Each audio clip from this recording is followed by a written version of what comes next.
This segment brought to you by Kansas Farm Bureau, the voice of agriculture. To join today or for more information, go to kfb.org or find us on Facebook and Twitter.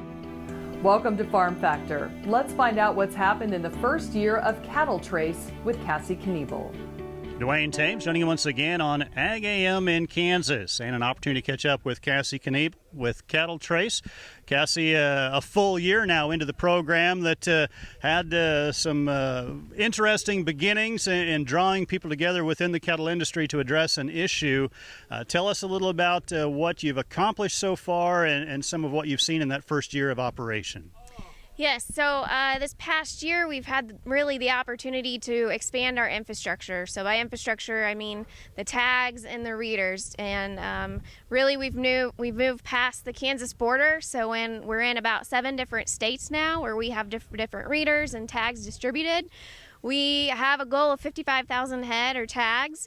We've distributed about 45,000 of those tags now, and actually we're able to kind of move some funds around, and now we can get to 90,000 tags. So we're excited about that. We have readers in 11 livestock markets in 4 different states, 16 feed yards in 3 different states, and then the 3 major packers in Kansas. So made a lot of progress and ready for this next year. So backing up just a little bit, for those that maybe don't know what the CattleTrace program is about, ultimately what it is a disease traceability program to assist in, heaven forbid, that there was an outbreak of some sort, that we can quickly and efficiently identify cattle and where the problems may be. Is that right? Yes, that's correct. So simply put, we're a producer-driven initiative for an animal disease traceability system and developing that, something that works for the industry and in the industry. So that's where we spent the last year and then this next year of the pilot project. So you've had the opportunity, you referenced that you've got readers out, that's utilizing ultra-high frequency tags, different than a prior system that had some flaws with speed of commerce. Yeah, so we have 3 guiding principles really for our system. One is speed of commerce, as you mentioned, and we're using ultra-high frequency technology, which allows cattle to move through an alleyway system, for example, and be read as they go through, versus low frequency, which have to move through individually, and you have to be fairly close to the ear to read those tags. These readers in an alleyway type of system can read up to 30 feet away, so it allows us to maintain that speed of commerce.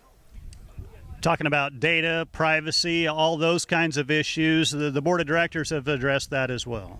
Yes, so it's a year ago, actually this month, in August of 2018, we established CattleTrace Inc. as a private nonprofit, and that's really allowed us to address those data privacy issues or concerns from producers. So we have a producer board. They represent the cow-calf kind of seed stock area, the feed yards, and then the livestock markets. And so those 5 members are really making the decisions of how the database will be used moving forward and who and when it can be accessed. So talking about moving forward, obviously you've had a chance to see the tags work on the ground from livestock markets to feed yards. What's next for CattleTrace in the year ahead?